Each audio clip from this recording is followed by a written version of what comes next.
Welcome to LOTC Presents Black Glove Mysteries, where every other Friday we will take you on a journey through Italian cinema, specifically giallo, but we reserve the right to take other avenues such as polizieschi, spaghetti westerns, Euro crime films.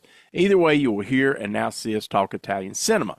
This is episode 479, Double 87.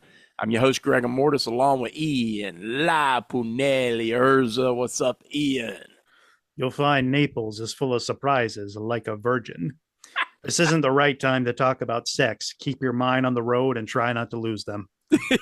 Hey, your accent was just as good as it was in the movie, too, buddy. We are super excited. Welcome back to LOTC Presents Black Glove Mysteries, where Ian and I do the Italian cinema. What you got? Oh, that's an interesting bush.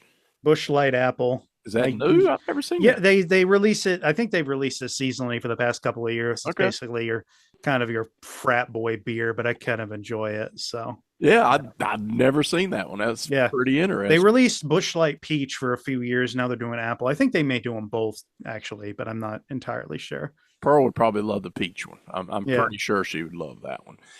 But we are back tonight. We're going to be looking at a couple more films. We're continuing with our cannibal month that's turned into literally a month of episodes. Because we started going down, I'm like, why not just do them? And tonight, one of them we're going to be doing, and this is the only cannibal film tonight, is Massacre in Dinosaur Valley. And Ian has A Man Called Magnum. So those are the two films we'll be reviewing tonight. Massacre in Dinosaur Valley. This is the Severn release. And A Man Named Magnum. I love that slipcase. Oh, my God. I got it years ago. I think it was, I don't even remember when I got it. I think it was after I had seen it for the first time. I think, if, according to my letterbox, I think I watched it in like 2022 for the first time. Nice. Yeah. I was looking, I said on the last episode that I had never seen a Massacre in Dinosaur Valley, and I instantly, within the first 30 seconds, said, I've seen this movie. And it it was on your solidified it. letterbox. Yeah, So, it solidified it when I saw the plane sequence. As soon as I saw that, I was like, I have absolutely seen this movie. So, sorry for saying last episode I'd never seen it when I had. But when you watch as many movies as Ian and I do, sometimes that slips through your fingers. But anyways, we'll talk about that. So we're going to do both those movies. I hope everyone has enjoyed their time. I will say up front that I did find out today, Pearl and I was talking with our local movie shop guy, and he had mentioned that Barnes & Nobles was having a sale. So as you're listening to this, I think it'll still, do you remember how long it was, Pearl? Till June 3rd, 7th, something like that. So as you're watching this, it's still probably current. But they are going to start selling Vinegar Syndrome, evidently. So they're having a 50% off sale over on Barnes & Nobles. And in the Barnes & Nobles store, which we didn't have any vinegar, or I would have tried to pick up on that. We did go by there and look at it. But anyways, you can go over to their site and check it out because they do have 50% off sales. And there are some really good pricing. So anyways, I wanted to say that up front. So if you're into Vinegar Syndrome, go check them out, Ian, for sure. yeah, I mean, I think that that's really cool for them to branch out, Mm-hmm. do that. I don't really have a Barnes and Noble near me, unfortunately. I think the closest one's like an hour and a half away, but I do think that's a great opportunity for Vinegar Syndrome as Yeah. well. You know, I'm wondering, and I need to get a hold of them on this because as a member, I have the card that if you go to like a Vinegar Syndrome pop-up store or you go to a convention where Vinegar Syndrome sold, you show the card and you get the subscriber price. I wonder if Vinegar is going to do that with Barnes and Nobles. That'd be interesting. That would be interesting. If not, I mean, I'm a member of Barnes and Nobles and I get a discount anyways, but still, it'd be kind of cool. I did get the Eurocrime Rarities box set Yes. in the mail, I think yesterday, as well as Forgotten Gialli Volume 8. So, Yeah, I've got yeah. that one. I forget where I put it at, but I've got it somewhere. Yeah. Anyways, I do have that one. Oh, here it is. So the Eurocrime set here, the rarities, man. So I do own that. Can't wait to get in that. I know It's gonna be Ian, you and fun. I will be reviewing some of those soon, but we'll get into that. But we're super excited. I'm glad that you guys have tuned in and gals. I had a new, this tripped me out. I had a new subscriber over here on the YouTube channel, Ian, just a little while ago, probably an hour or Oh, two ago. cool. Now, guess who it was? Uh, I don't You I went, don't have any ideas for that. how about the name Soli Erna? Oh, really? I said, if the lead singer from Godsmack is subscribed to our YouTube channel, I That would would be probably eat leather shoes. But, yeah, that would hey, be interesting. the fact that somebody named Soli Ernie subscribed to us, if you're out Yeah, there watching and everything, thank you for subscribing. But I was like, dude, lead singer from Godsmack. yeah. I saw Godsmack live once. I enjoyed them. Yeah. They were one of the foundational hard rock bands for me because we have a local rock station in Maine. Actually, it's kind of expanded, but anyway, uh, around the time I was in kindergarten, Godsmack's Faceless was a big album, Oh, and yeah. they would play a lot of those songs on there. So that was one of the foundations for me as I started to get more in that kind of music. Godsmack, Chevelle, and Saliva were really big Nice. around that time. Disturbed was still big. They had I think they had just released that album that had Liberate on it, not The Sickness, but the one after that, which wasn't Yeah. quite as big of an album, but there are still some good songs on it. Yeah, we've seen Godsmack 3 times now, I think 3 times. But I do Does like them a lot. does Sully do the thing where he like chucks the beer at people? He did do that in the Yeah. second time I seen him, I Yeah, think. he did it the when I saw them, and I heard from like a friend that he like beams it at you, like Yeah. he will really throw it. I'm Yeah, curious how it'll work now because, the band is kind of, you yeah, know, they're in like a transition they phase or are. So the something. Yeah, drummer and the bass player, which was the key members of the group, of course, are have moved on. Um, and it's not been bitter. It was a mutual thing, so nothing bitter.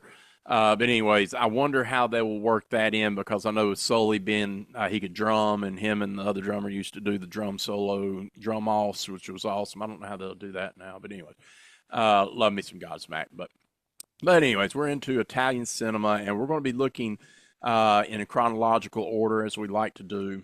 And we're going to look at A Man Called Magnum, Napoli Cerebella, Naples Rises Up. It's Plicia Teskey. So 1977. So as we like to do, we'll head over to you, Ian. What you got for a plot synopsis? so as usual, this is taken whenever we do Eurocrime movies. It's taken from Roberto Curti's Italian crime filmography. I don't exactly know how well you can see that, but I'm trying to You make can sure see it, it's in and camera. Yeah, I all right. still want that book. I got to get it. Yeah, he's releasing another edition of it actually And who is it? What's the soon. name? Roberto Curti. Yeah. So we got the Italian Yeah, he does Gothic those. horror. Yeah. Yeah. But, yeah. All right. So Commissioner Dario Mori is transferred from Milan to Naples, where he is preceded by his reputation of being a tough and shrewd investigator. Meanwhile, crime boss Domenico Lorenzi, also known as Don Mimi, learns about the theft of $2 million worth of heroin, which make him unable to cope with his commitments to the international drug ring. Don Mimi suspects, and rightly so, that the heroin was stolen by his employee, Andronico. To find out more about the latter, he orders his associate Bonino to set up a heist at the bank where Andronico keeps a safety box. After receiving an anonymous letter, Mari and his assistant Niccolo Capace vainly try to stop the heist. After a car chase, two robbers are killed by their accomplice Dogheart. Through anonymous drawing sent by Louisa, Don Mimi's little daughter, Mari and Capace put together the pieces of the puzzle while Dogheart dispatches Andronico and all those involved with him. Only after a succession of killings and after risking their lives in the investigation, Mari and Capace discover, with the help of a young prostitute named Rosa, that Don Mimi was betrayed by Benino, who kept Andronico's stolen drugs for himself. Dun dun dun. That sounds like any other Italian crime film. Yeah, it's a bit convoluted, but it's not. It's kind of fun with what's going on between all those Yeah. guys, and it gets it gets to a point where you kind of understand it in terms of like, well, what's going on with the drugs. See, as someone will keep asking, what's going on with the drugs? They ask that so many times. Like what they ask that. I don't remember which one it is. I think it's Claudio Gora's character, but Yeah. yeah, I mean, I enjoyed what I enjoyed about this one was the buddy cop dynamic between Capace and Maury. I think that Yeah. that was the strong part of the film, was those two together. And Maury, it's interesting, Miranda, this is probably the most, the dub might have something to do with this, truth be told, but this is probably the most like, I don't want to say bland, but almost broad cop character he played. Like most of his characters have more sort of characterization to them in a lot of his films. And in this one, he's kind of just like, he's almost like the Bill Goldberg of cops, where he's just like, I want to catch criminals, and that's it. There's not really much else to him. It's almost like how Goldberg was like, I'm intense, I want to win as a wrestler. And it's Yeah. not a very interesting persona. Here he is. Here's Luke Miranda doing something similar, where he's just like, I want to catch criminals. There's not a whole lot of depth to him. There's not really any scene, as far as I know, of him railing against the system either, like doing a Dirty Harry kind of thing. He's just more like, I want to catch criminals and I'm going to do it. Yeah, it's funny because Luke Miranda, he's a very um action packed looking guy. Like he's built, he's good looking. You know, Yeah, he has all the he's very characteristics. similar to Fabio Testi. I think he Yes. might be slightly more versatile as an actor than Fabio Testi is, but it's close. But basically, both of them are kind of the two sides of the same coin. Where if you ask someone to say, make me a handsome man who look also can be tough and also can be athletic, they would Mhm. both fit that very well. Yeah, and here's the thing. The and I was talking to you off air. I've never seen this movie. This is definitely a first time viewing for me. The thing that threw me is the English dubbing in this movie is Yeah, horrendous. it's Like not good. it's It's bad. horrendous. I fully agree with that, because they Yeah. didn't have the usual team that they had to do this. Most of the time, English dubs are pretty passable, and whoever does them usually puts a pretty good amount of effort into them, and they usually get people with pretty unique voices. For whatever reason, I mean, because that team was doing so many, maybe they just didn't have them available for this one. I don't know. I Yeah. mean, and I've heard the guy who dubs Luke Miranda actually dubs his voice in Destruction Force as well, or at least a version of it I've seen. So it's not the only time I've seen, or well, heard this team of people do the dubbing, but it's definitely not the A team for it. Let's put it that way. And if you criticize the dubbing already, boy, is it going to be even worse for this one. I mean, there are still some really funny moments Yeah. in here, like the moment I had in my opening quote, Yeah. but it's not. It's just not as polished as they normally are. Yeah, definitely not. And you have to get over that part of it. It was hard for me to try to get over it because of the dubbing being. I mean, this is little Bobby bad, like worse than maybe even Bobby from the Notorious Bobby version. But here's the thing: it's got some chase sequences that goes on in this movie, some Great car ones, chase yeah. that are phenomenal. Like those are the best parts for me of the movie, are when they're in these car chases and the stunt drivers and the things going on is phenomenal. Like these guys are doing stuff that are so fun. I love the one scene. There's one car chase sequence going on, and Luke's character Maury is talking to his partner. He said, get him or whatever. So you got to find a different way. So he goes the short route, right? And he ends up going through this grass field and everything. And then the other guy thinks he's getting away with it. All of a sudden he sees him coming. And it's just like something out of a movie, the way that he just shows up. And it's so, Yeah, I mean, that other chase scene between him and Dogheart yeah. is fun too, where he's kind of trying to keep up with him on the train, and there's that really good stunt of him, getting in front of the train and all that. That's there's a lot of like jump ramp sequences, specifically in the last car chase. A lot of car flipping stunts, and most of it I don't even think was stock footage. Some of these movies they seemingly use stock footage, and I don't really think there was any of it here. I think it looked all original to me. So I thought those sequences were good. There's some shootouts. There's Maury does find ways to figure things out. Like he goes to what's his name? I don't think they pronounce it Sheik, but his name is supposed to be Sheik. Yeah. And he goes to him. He finds Rosa, who they end up trying to put in a rehab place, but they end up finding out where she is anyway. The Mm-hmm. the villains do. Lestrelia's Dogheart is good.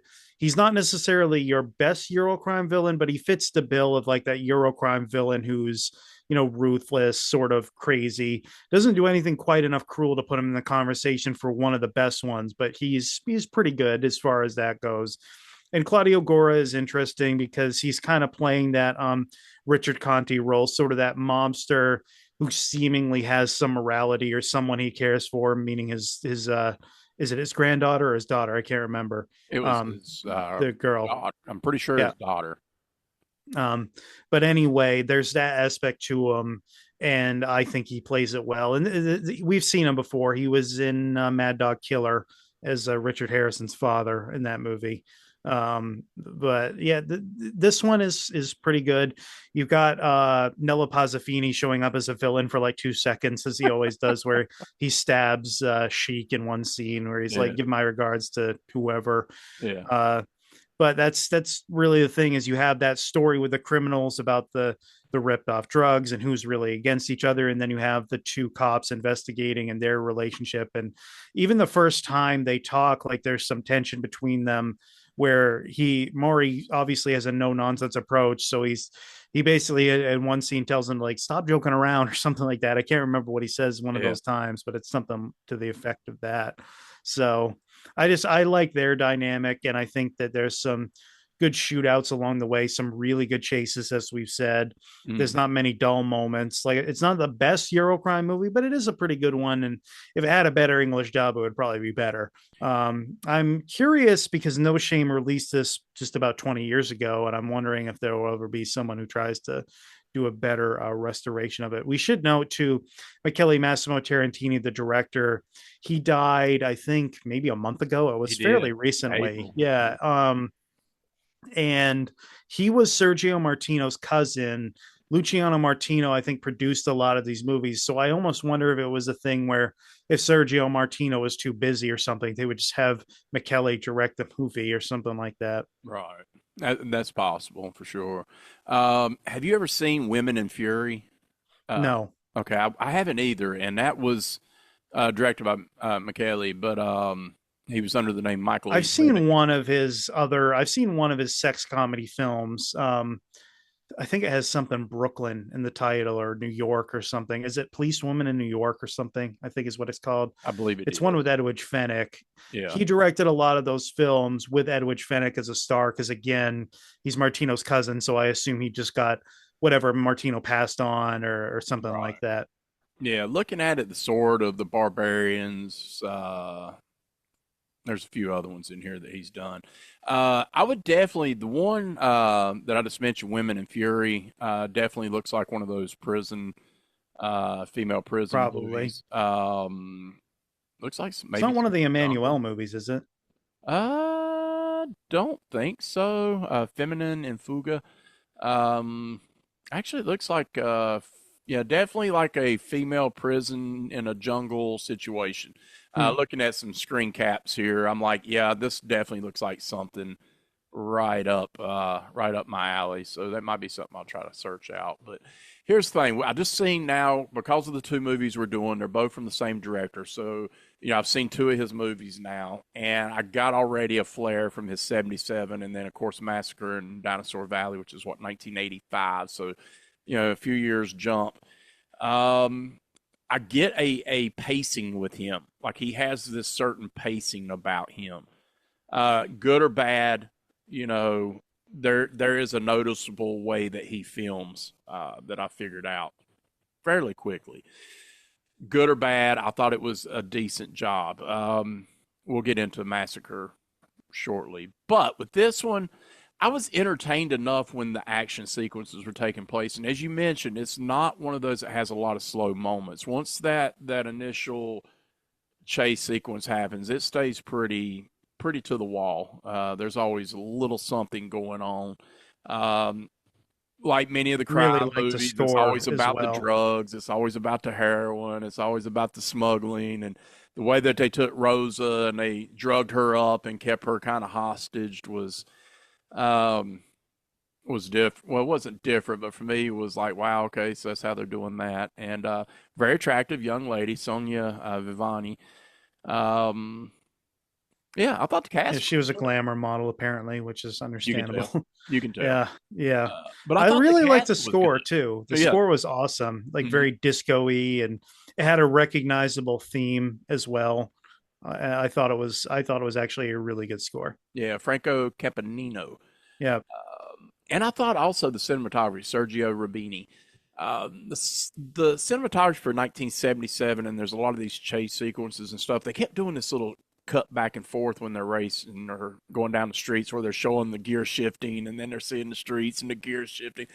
I loved it, man. I just loved all that. I loved every bit of the car chase sequences, and it kept ramping up. Like each race got a little, or chase got a little bit more hardcore, and I yeah. loved it, man. Lots of rolling and flipping and just the fun, fun, fun, fun.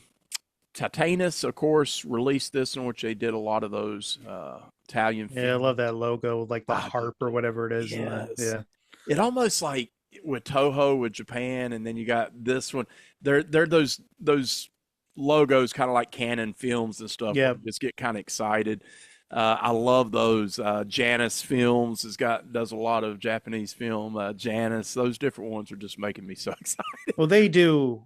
I think that they do like a lot of restorative work. You usually see them before Criterion They do. films a lot. Yeah, You know, I want to get a shirt with Titanus on it. I think we yeah. should get like a shirt made up and like Titanus and This watching this made me want to get that Punta Mez t-shirt because Punta Mez is all over this movie, like everywhere, even more so than J&B, which is also yeah, in the movie. But yeah. Punta Mez, I need to find that. I've tried to look it up, and you can find it at like Total Wine places. I Oh, don't really? know if I could find it at a liquor store near me, but I'll have to see if I can get a hold of some at some point. Because unlike J&B, that is actually something I would like to try to drink because it's a Yeah. vermouth, so it might be a little bit better.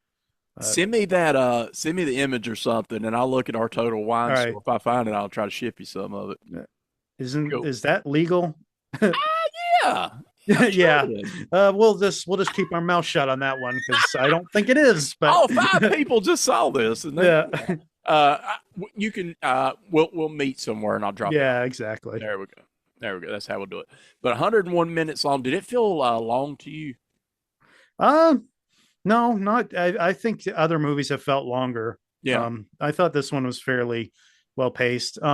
Eurocrime movies can be very talky, and this one had a lot of chase sequences in it and a lot of good investigative sequences. So I thought it Yeah. was pretty good. And a pretty recognizable cast. There were some members in here that we Oh definitely yeah, recognized, as you mentioned. So yeah, anytime I do that or see that, it makes me, you know, it makes me kind of perk up a little bit because I'm like, okay, I know you. And Adolfo Lestretti, love that dude. I love that dude. And Enzo Canavelli, I guess is how you say his name when it played Capiz. I just like him. He just he was goofy in this movie. His character was one of those that just like every moment he was cracking me up. yeah. It was just He doesn't he it's one of those things though where he is fairly competent in some scenes yeah. too. He's not a complete bumbling idiot, but he And he put, the funny thing is at one point he actually does his job well. He goes to yeah, that restaurant or whatever, finds asks her about Rosa, and then he ends up getting run over and he's wearing the cast the yeah. rest of the movie. It's kind of like a strip club almost, basically, Yeah, where he's went to go find her and yeah. in a hotel or something like that. That was a funny sequence. And the guy was like, "Oh, I don't know where she's at," and then he goes, makes a call, and comes back. He's like, "Sure, okay." It's his facial expressions too, the way he's like, "Yeah, sure, okay." Um, who else do we have in? Oh, yeah, yeah, yeah. Giancarlo Badesi, who played the lawyer Cirillo. Uh, Yeah, we've seen him before, of yeah. course. Um, Claudio Nicastro, the police chief with the yes, mustache. We've seen him. yes. Um, Yeah, there were definitely some recognizable people in here. Most of the time, Eurocrime movies will always have some of those people. The script or story was by Giordano Sacchetti. Yeah, Um, Decent story. I think once again, I think my critique is the dubbing, and I shouldn't hold the dubbing necessarily against it because that shouldn't have anything to do with the story itself. That's just the dubber doing a poor job, and they did a piss poor job. It's just hard, man. I'd almost want to put it on mute and watch it. and just see how much better this might be. Because Luke done a serviceable job. I almost would like to see him more of as a villain than a good guy. He's done that before. Mm. Um, He just has that look about him, like he could yeah. be a good villain. Well, he doesn't play villains all that often, but he has played more corrupt cops who are sort of just as much the antagonist of the film as they are the protagonists. See I can see Shoot First, Die Later that. for more Okay. on that. He's pretty versatile in what he can do. Puzzle teases him as a villain for part of the movie, and then he ends up not being. But Let's see. Reception on Wikipedia said that Roberto Curti had described the film as perhaps the missing link between the harsh, violent climate of Plissiateschi and the warmer Sceneggiate and compelling late entry into the genre. There you go. And that is from Roberto Curti. We know him. yeah, it's probably within the book. It's probably I'm sure within the it's in there pages. Yeah, somewhere. that's probably where the source is. Right. If I looked it up on that, probably yes, absolutely. I could see somebody picking this up and releasing this, and maybe there, you never know. There's copyrights. There's a lot of different reasons why certain movies, and I could see this. And when was the No Shame? When was that? 2006. Yeah, 2006 is a pretty good while. It's definitely due, and maybe they could definitely get some interviews. Are any of these people? How many of these are still? Luke Morena's still around. Yeah, Yep. I don't know about Enzo or any of them, but I'm just Probably curious. he's probably one of the only ones, truth be told. Yeah, But I'm just curious if they could be able to get in touch with him, maybe and get some kind of interview or something. Because usually he's open to it. He did an interview for the Eurocrime documentary. I think I don't know how many special features or supplements he's done for Blu-rays, but he will occasionally do stuff like that, I think. who do you think, like, if you were to guess, like, who would put this out? Would you? I don't feel. Cauldron. Yeah, I would think maybe Cauldron because of the releases they've had, Contraband, different things Yeah, like that. Convoy Busters, because Yeah. Convoy Busters was originally a No Shame DVD as well. Mm, Um, Possibly Arrow if they did another Eurocrime collection. I think maybe there might be one thing from No Shame they did for one of those. I could be wrong though. I'm not sure. But that they would do it not individually, but in like a box set, whereas Cauldron would probably do it more so individually. yeah. Although who knows? Vinegar Syndrome just released their first Eurocrime Rarities Yeah. box set, so who knows? Maybe they do something with it eventually. Yeah. Let's This see. one I would say qualifies as that actually. So Yeah, we'll see. I'm sure it's going to depend on sales and stuff. They, I'm thinking that probably did pretty well for them. That's just a guess, but yeah. there's enough of an audience for those films now.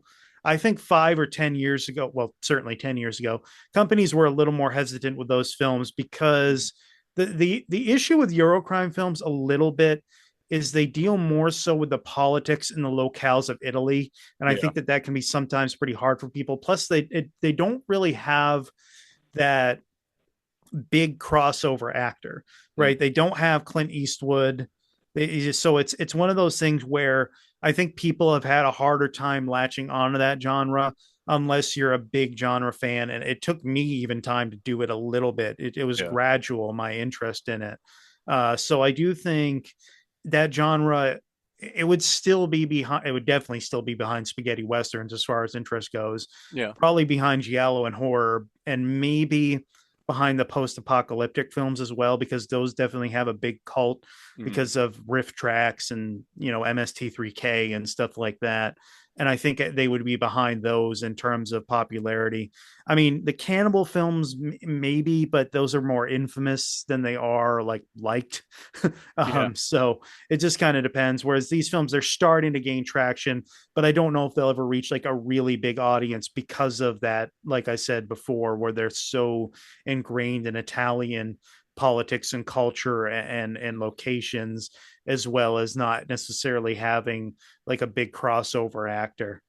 Yeah, I was looking over on Vinegar to see how sales have went, and the limited edition, which has the slip case, which is the one that we've got in, that come with the booklet and everything inside it. Yep. They made 4,000 of these. There's still over 2,000 left. But in the standard edition, there is only 468 left. Oh, okay. I Um, mean, that's might be a good sign. Yeah, so we'll see. We'll see how the sales go, and who knows? I mean, I would love for him to do some more. I kind of the box set looks cool. I don't know about the movies yet because I haven't cracked it open, but we'll see. I You mean, can speak on at least two of them and say that they're pretty good. But yeah, Franco Nero up in there. We know, hey. that one I actually haven't seen, but yeah, So I'm super excited. But back to this one. What do you have on like dubbing corner on this one? nothing because, like I said, it's a different team than the one I'm used to. Mhm. So I really don't have anything. The guy who dubs Luke Miranda just is not. He's very monotone, Yep. and his voice is kind of nasally. It's just not a very good fit. Mm-mm. I mean, I guess it works in the fact that he's kind of robotic a little bit like his character is, but if you had had like I don't know, Ed Mannix or Michael Forrest especially do this, or his Frank Von Kugelen is kind of a normal dubber for him as well, and he would have been better. Like almost anybody would have been better than what they had here. Yeah. Yeah, it's pretty rough. But cast wise, who do we got inside our Hall of Fame? Luke Miranda might be close by now. I'm trying to remember the films we've done and the films we haven't at this point. But so we got, did we do Torso on the show? I think we did. We'll check and see over I'm on pretty Letterboxd. sure we did. We haven't done Shoe First Die Later. We did Puzzle. That I do remember. So I think right now he would be, this would make him a superstar, and we're not done with him yet because we'll probably do some more Eurocrime stuff from him Yeah. eventually. So Yeah, I was still looking over on our letterbox, and I'm I'm pretty pretty sure sure we did. I am too. I feel like we have. We've done. Um, yeah, we did do torso. Okay. Yeah. Yep. So that was So cool. we were probably doing it when we were doing a bunch of Martino Yeah. stuff. Yeah. Yep. Yep. All right. So Hall of Fame. Um, Hmm? I will say too, we probably talked about this at some point with him too, but Eli Roth cast him as a cop in Hostel Part Two, sort of as an ode to Torso a little bit, because that's what he was kind of basing that on. So that was a pretty cool little Easter egg he had in there. Nice. Love it. Not a lot of info out on the internet with this stuff. I'm surprised that. Well, that I'm not, because a lot of times if you go to No, not IMDb, yeah. Wikipedia, most of the Italian cinema is just not anything over there. You got to basically have the DVD, Blu-ray, 4K, or yeah, something like that to get any kind of info on it. Or Troy Howarth. Troy Howard.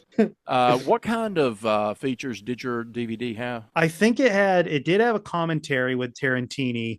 Mm, It was one of those subtitle only commentary. Well, no. It had his voice, but it was subtitled. So there uh, was that. And then I think there may have been an interview with Miranda. I couldn't get to anything, mm, unfortunately. yeah, I wouldn't mind seeing his interview and maybe the commentary at some point too, just because I wouldn't have to hear the dubbing. I know, right? But yeah. I think that's the only way I want to see this movie again And is also, without. I don't even know. That might be one of the only times Tarantini did an interview or something like that. I don't know if he did for Massacre in Dinosaur Valley. He might have, but Yeah, I don't think so. I don't think it's on this. yeah, I think there might be something with Sopku on there. But There he is, yeah. which is hilarious. Uh, Oh, is it? yeah, it's Is it's it's does he hilarious. talk about sleeping with all the actresses? He talks about how all the Brazilian women are pretty cool, and he liked the blondes and the brunettes. But specifically, he kind of roundabout said it. Because Uh, I know he definitely got with most of the actresses in that yeah, movie. I yeah, know that from John Grace telling me right. that. But Yeah, it was pretty funny because a lot of it, a lot of it's him being him. He talks about his prison life and stuff, which we'll get into that. oh, really? I didn't Yeah, even know that he had yeah, that. yeah. So, what else you got on this movie here?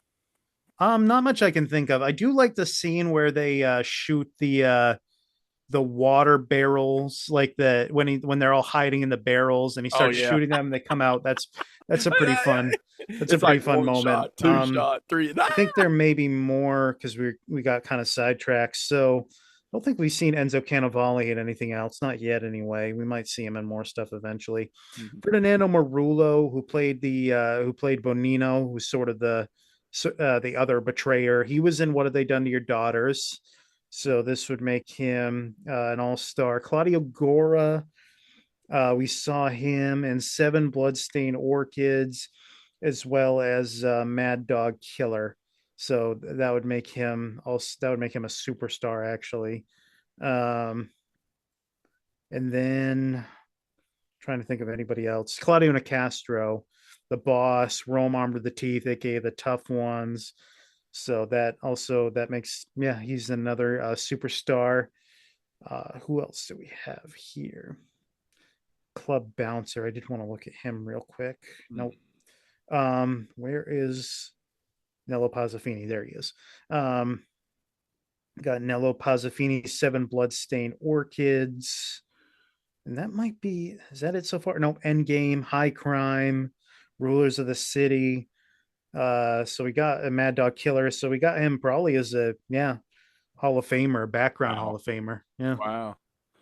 And background, hey, he's still a Hall of Famer. Well, I always kind of call him, I always kind of refer to him in the way as like the Ron Jeremy of Italy, because he got that mustache. He's kind of a rough looking dude, probably a little bit better looking than Ron Jeremy is, but Yeah. that's kind of what I always thought of him as. Uh, And probably my guess is a better human being as well. oh, I would But imagine. I would yeah, definitely imagine that. Oh, well, let's see here. Let's go ahead and wrap this one up. A Man Called Magnum. First viewing, I'm gonna give it a 7.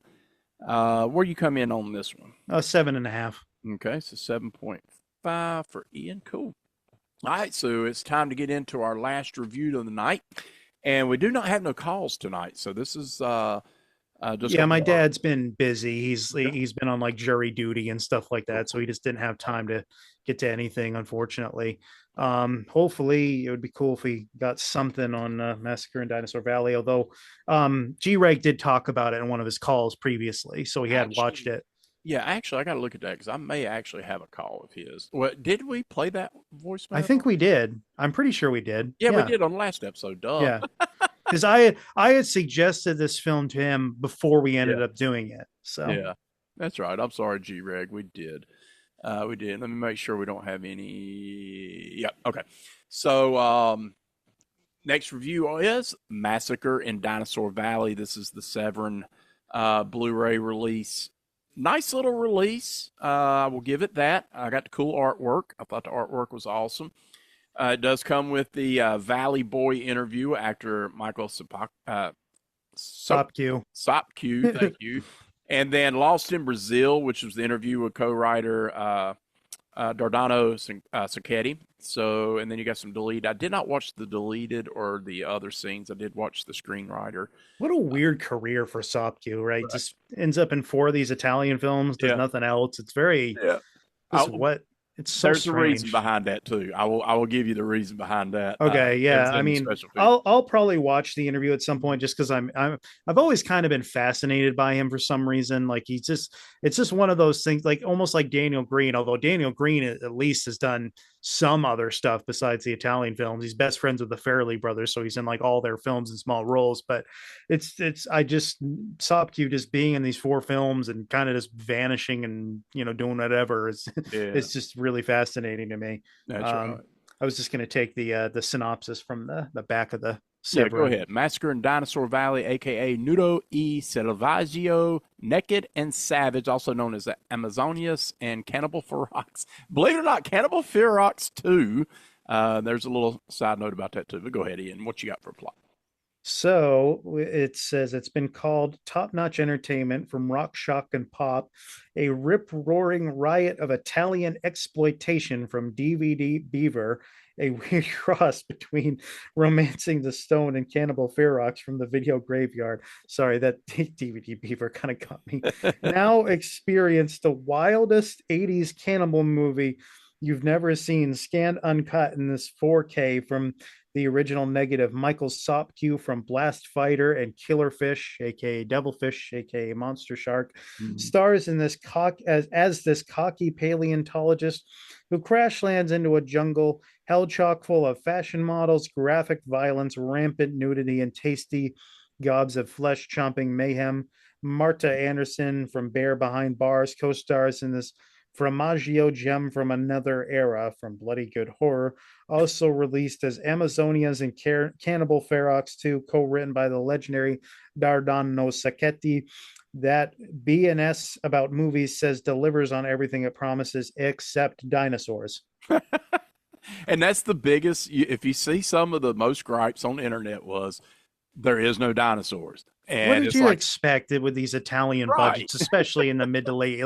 Like I know that I knew that that's false advertising because yeah, I just know these movies. It's like they're not gonna have this. They do not have the budget for Jurassic Park here. yeah, I but mean, you saw that miniature plane when they crashed, right? yeah, You saw it, that very obvious miniature. I loved it too. I Oh, I love it. loved I'm just it. Yes. saying, it is such an obvious miniature. But let's be honest. Was I expecting dinosaurs? No. But No, I mean he's there a are. paleontologist, so it's supposed. I would have thought they would have had fossils, like we would have. We saw Yeah, footprints. we saw footprints, and we did see a triceratops Yeah, like skull on the head or yeah, whatever. whatever that But was. yeah, whatever that was on for one of the cannibals. Mhm. I mean, I will say too, and this is why I recommended the movie to G-Rag. This is very minimal on the animal cruelty stuff. Absolutely. You got I one mean, cockfight that yeah, and that's not not horrible. that you can find that in almost any movie. I mean, that's in I think Casino Royale doesn't have a cockfight, but it has like the snake versus mongoose. Like you can find that stuff in Wasn't that in a something lot of like Bloodsport too, or something like that? Maybe maybe. something. Yeah. I mean, you can usually see that in Hollywood films. The type of animal cruelty that's in cannibal films is usually stuff you can't see anywhere else. Right. Much more infamous for that reason. But anyway, I mean, Sopke is kind of like he's kind of like a poor man's Indiana Jones or Alan Grant from Jurassic Park or Yeah. something. And he's a lot goofier and seemingly more incompetent, although he does prove himself later in the film. I mean, I like the fact that he's willing to take hits early on and kind of make fun of himself because there's those two big dudes who kind of just beat him up and throw him around the room. He does manage to duck one punch. I'll give Yeah. him credit for that. Twice. But He's like, yeah, yeah. But that was a weird I scene. like that part when he beats the one guy up who's like harassing the woman. Yeah. Then the guy's like, "Oh, these are my brothers. Me, meet them." And then he says something. What does he say? He's like, judging from how different you all look, your mother must have been really busy." Yeah. There's a nice line there. And then he And goes to then hitting him with a chair that didn't do he anything. gets beat up and still gets the girl because she Yeah. comes in his room. Yeah. So, Yeah. she's like, "Thank you Yeah. for defending my honor," or whatever. So she's not even that beat up from what he goes through either. No. No. Yeah, I mean, he comes to whatever that area is. They filmed this in the Amazon In Brazil. rainforest in Yeah. Brazil. Yeah. I think a lot of the extras were just locals too, which they usually are for these kind of movies. Or no. I actually read that they were soldiers on leave. I think is what I read. So that was kind of interesting. But he's this paleontologist looking for, is it Professor Ibanez? And then he ends up meeting her daughter, who's Eva. You've got the pilot. You've got Hines, who was apparently a Green Beret, and his wife, who's just antagonizing him the whole time for whatever reason. Yeah. And then you've got the photographer who's photographing the models. Robbie is his name, I think. So you got your characters. Things go pretty quickly. Mhm. You got the plane crash, and then they end up having to try to survive from cannibals. Although there are other things going on. There's piranhas and stuff they have to get through as well. Leeches as well, Mm. which I like. This I actually kind of like what Hines does in one scene where he takes he digs a hole in the ground and lights it on fire and has her stick her arm or whatever it is in there to get the leeches off. I thought that Yeah. was pretty cool. And then eat some pus filled ones. Yeah. Pretty cool. Like you gotta find he's like, you gotta eat anything you come across out here. Yeah. I mean, I genuinely believed he was a Green Beret. Didn't make him a nice person, obviously, but Sure. and of course, as any movie, any situation like that, two alpha males are going to battle for control, which he ends up getting into a fight with Michael Sopke's character and actually beats him. Yeah. Sends him over a waterfall or whatever, where he has to get away from some crocodiles. So I thought that was pretty real. It's like, yeah, Green Beret versus a paleontologist. Usually the Green Beret is going to come out on top most of the time, you'd think. True. So that was kind of interesting. But I do like how we have the group of cannibals, but then you find out they're under control of a guy named China, who's sort of just your evil Jim Jones type, I guess you could say, in a way. Yeah. Couple things on the fight sequence. Michael Sopke mentioned that during that fight sequence, which was choreographed, he said not very good, but there is a part where he did actually, he said, I don't know if it was my fault or if it was his fault, talking about John Hines' character Milton Rodriguez, but there was a face punch that took place where Michael did punch him pretty solid. And Sometimes that happens yeah, in and he movie fights. It's just the way it yeah kind goes. of pissed John off, but or Milton. But anyway, so we do have that sequence, but I thought it was pretty funny. The other thing was during evidently when they filmed this, that waterfall sequence or the water sequence had to have been at the end because Michael said that during the sequence that he ended up throwing his back out and it was the last day of shooting and he literally threw his back out to where the next day, the day after, he had to roll himself out of the bed. He could not move. It was hurt that bad. So evidently the way they filmed it, that sequence was last. So I thought that was pretty interesting in the interview. But the movie itself, it's very tame. So I think, like you mentioned with G-Reg, I think you're 100% right. If you're wanting somebody into a cannibal film without completely just, throwing them at the, a cannibal holocaust or something. I mean, Massacre has enough of a cannibalism, but keeps it. Yeah, there is. I mean, there's one part where they eat like a guy's heart or something, Yeah, or one of his organs or something. So there's enough of it in there. there is. I kind of like the concept of the movie. It just, I don't think the execution was as crisp as it should have been. But the movie itself, there's this weird sequence too. I want to talk about this. The music, which was done by who was it that did the music? I don't even see. I'll have to go through the actual cast of IMDb. But anyways, the music of it was odd. There's a I set actually think I don't even think they credited a composer because I think they took a lot of the music from Blast Fighter, which would that's have been Fabio Frizzi, I think. it's And it just doesn't odd. 100% fit the film. Well, No, obviously it doesn't because it was done for another movie. yeah, it's just odd. There's a sex sequence going on, and we got almost a disco-y carnival song going on during the sex scene. It's odd. It's so out of place. I'm like, what are we watching right now? Like, this should be sensual and stuff, but instead it's like I feel like I'm at a carnival. I'm like, okay, interesting. But the acting itself, I thought Michael was serviceable. I thought he was okay. Some of the women, okay, I guess you would say. Most of these are not seasoned actresses or actors, right? These are some of these are one offers or three or four No, titles.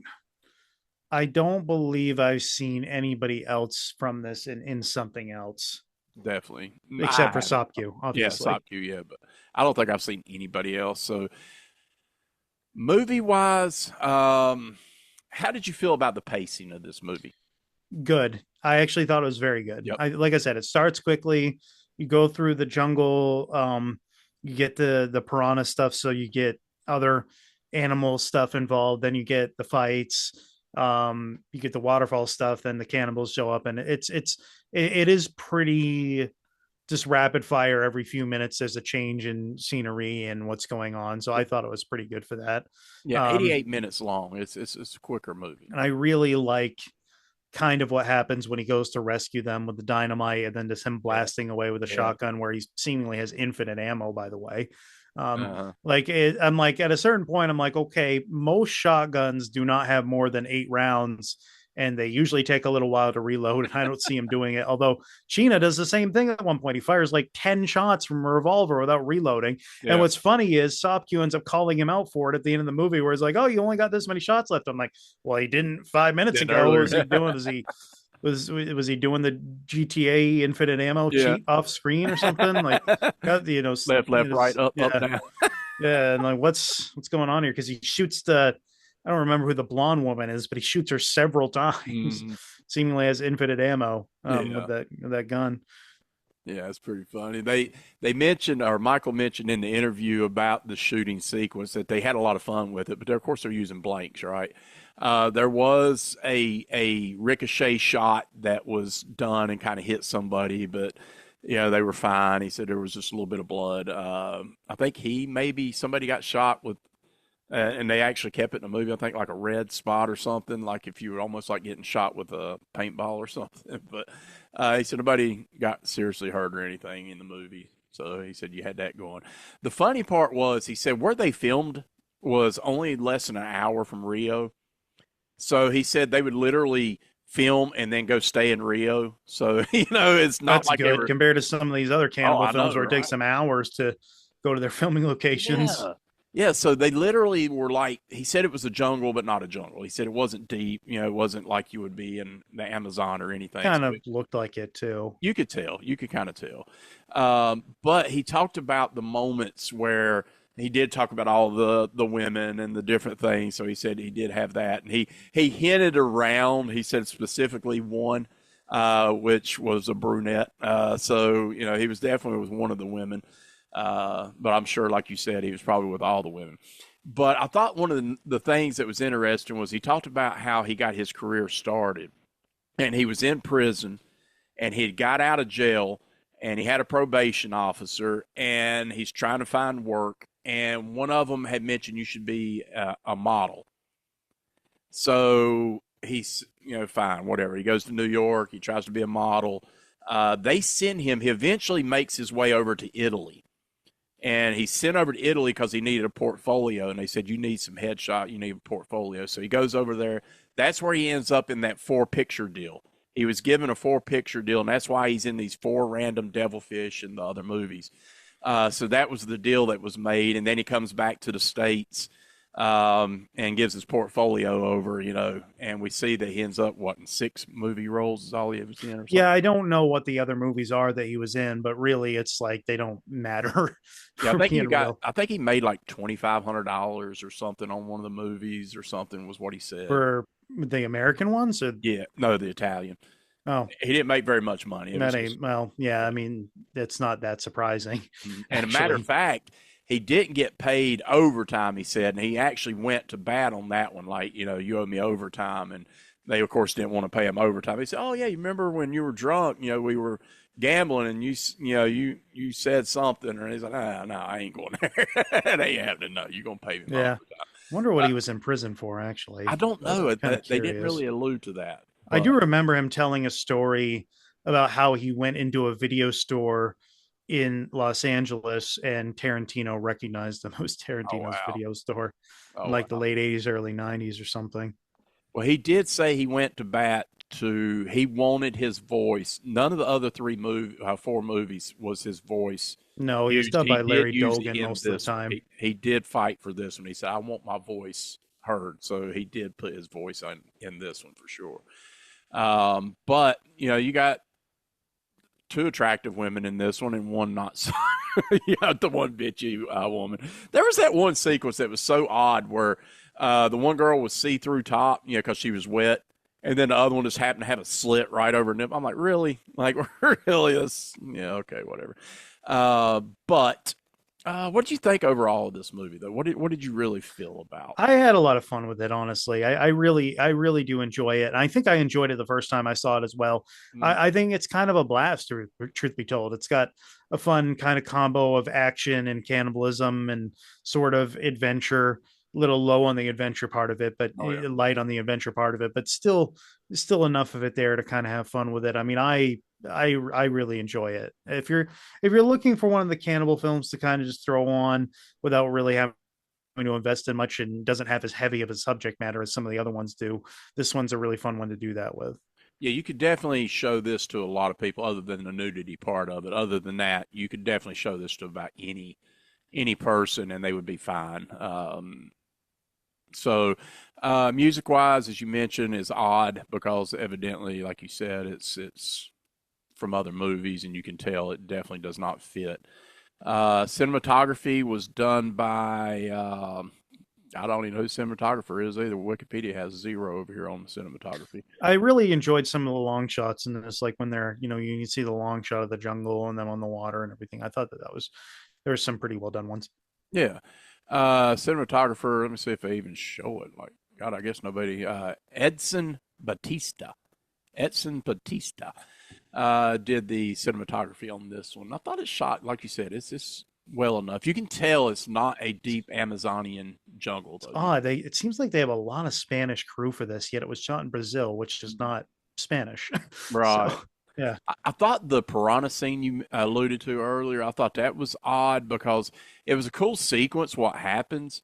But then it's like, okay, this piranha attacks this individual's leg and does a really cool sequence. There's a cool gore scene there. But here's the problem. The other guy jumps in. Where's the piranha at? Like, the piranha just disappear. I guess they got Well, full. and you don't see the piranhas either. Like, No. they had just given us some stock footage or something of fish or something that would have been better than, like, you Yeah. don't see anything. But they I, disappear. Like they get back in the water and there's nothing. Like they're just gone. They're not eating no more. I guess they got full off his leg and we're like done. They're like, all right, we're gone.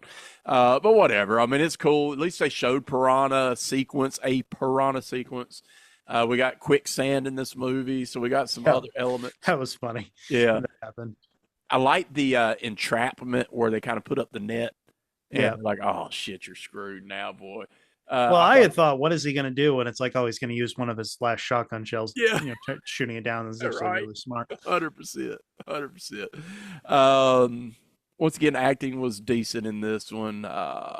It's a cool fight sequence. The goofy bar scene with the fighting of the two brothers was hilarious. I laughed at that out loud. That was so odd. These guys just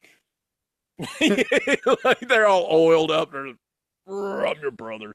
That's my brother. That was funny.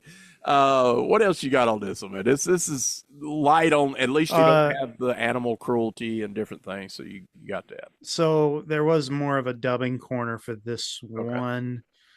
Um, F, yeah. Oh, whoops. Typed in the wrong thing. Hold on. There we Yeah. go. Right. Um, Suzanne Carvalho as Eva Ibanez is dubbed by Pat Stark. Louis Chinelli is dubbing Leonidas Baylor as Professor Ibanez.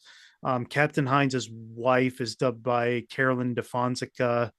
The pilot is dubbed by Ted Rusoff. Hines is dubbed by Robert Summer. Um, the photographer, so Robbie, is dubbed by Larry Dolgan. Okay. Have you heard any of them before? Oh yeah, Okay. yeah. They're most of them are well known in a lot of the stuff we've watched before. Some of them are putting on accents, but yeah. Okay. The film was shot under the name Stranded in the Valley of Dinosaurs. Interesting. Um, Here was something. Variety reviewed it for Lightning Video and called it a poor Italian exploitation film made worse by an intentionally misleading title. There are no dinosaurs or fantasy elements in this pot buller. Once again, it is a cannibal film, not a dinosaur film. So, whatever. Uh, it, it happens. It happens. Right. 88 minutes long, not super long. Let's see. What else you got on this one, man? Not too much. I'm trying to think. This officially makes Sopke a Hall of Famer. He won't be an all time great because he's only in 4 films, but Right. I think he deserves the Hall of Fame status. As far as I know, I don't think I've ever seen anybody else from this. So that's yeah, Have we did Devilfish? I don't think yeah, we did. I'll do it. Okay. Yeah, we did. We both did not enjoy it. Okay. I think you gave it a 3 and I gave it a 4. We were not happy on that film Yeah. because it is not good. It That's the is one not. Severin just It's a released, right? pretty bad Lamberto Yeah. Bava film. Yeah, I kept the Code Red Blu-ray because I didn't care to get the Severin one. Yeah. Um, that Code Red Blu-ray features the worst commentary I think I have ever heard with Bill Olson. I think there's another moderator and Michael Sopke, and Olson is just awful. I Oh, like Bill Olson. I admire what he's done for what he did for film, sort of boutique releases, but he should not be doing a commentary. He was really, really grating throughout that whole thing. oh my God, dude. What a shame. Massacre in Dinosaur Valley, once again, aka I like Naked and Savage. Not as much Yeah. savageness in it, but I kind of like that name, Naked and Savage. Cannibal Ferox too. They mentioned that. They talked about why they were kind of trying to capitalize off of the Cannibal Ferox uh, name, and of course, this had nothing to do with Cannibal Ferox at all.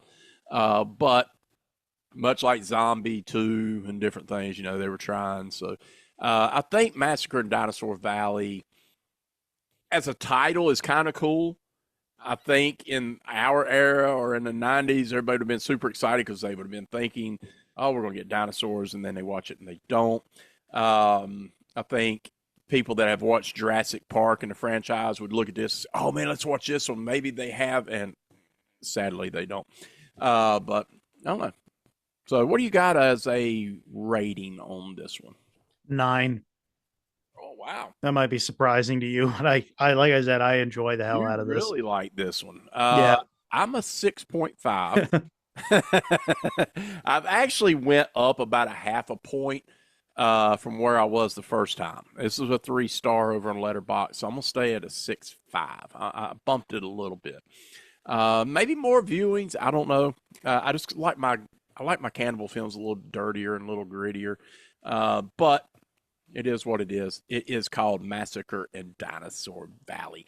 As we mentioned, we do not have no calls this week, so we don't have that. But our next episode, Ian, let's let the listeners know what we're going to be reviewing. Yeah, excited. Mm-hmm. Antonio Margaliti doing a Cannibal Apocalypse. Yes. That's one film. Kino. And I have the other one. So we're going to be doing one of his Indiana Jones ripoffs, which is Ark of the Sun God. And is that the one that just came in for you? No, so I had this. 88 Films released this probably a few years back. Okay.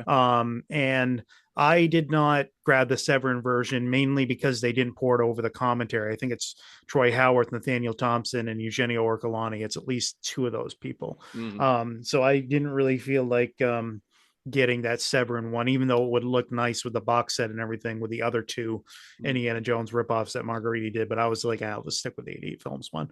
The other 2 I did grab, but yeah, that's cool. All right, well, that is what we're going to be reviewing on the next episode. I hope you guys and gals will watch along with us and see what you think of those. I'm super excited. Cannibal Apocalypse. Oh, God, have I seen Cannibal Apocalypse? I feel like I have seen this movie at least once. I may have never seen this movie. I will not know until I actually check it out because that's how my brain works. I have seen so many films, and sometimes I'm like, I've never seen that movie, and then all of a sudden, within a first second, I'll be like, yeah, I have. So, Cannibal Apocalypse. Let's see if I've actually. I don't think I've reviewed this one over on Letterboxd. No, I have not. So, I don't know if I've seen this, and I feel like I have because I feel like I've seen John Saxon and Giovanni. well, I'm guessing you've never seen the other movie, so. Right. No, definitely haven't seen that one. So I'll be looking forward to Ark of the Sun God. So that said, let's wrap this thing up, Ian. What do you got in outros, man? So you can find me on Facebook and Letterboxd by typing in my name. I'm going to try to be more active on Letterboxd soon. Certain things have been going on in my life, guys. I haven't been as active on social media lately. Positive changes coming soon, hopefully. But anyway, you can find me on Twitter or X, Instagram, and Blue Sky at Ursanomics. I don't think I have anything else of note to say right at the moment in terms of other shows or anything, but who knows, maybe in the future, hopefully. All right.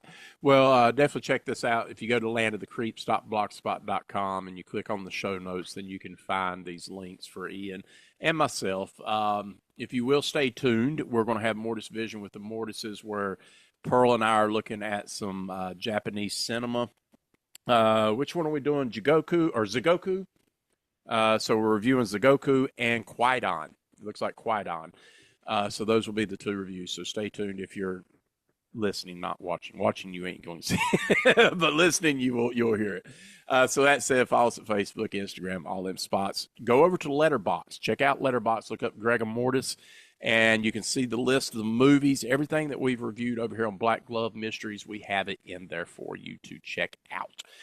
So we're going to get out of here, as we always like to say, how we like to close it out.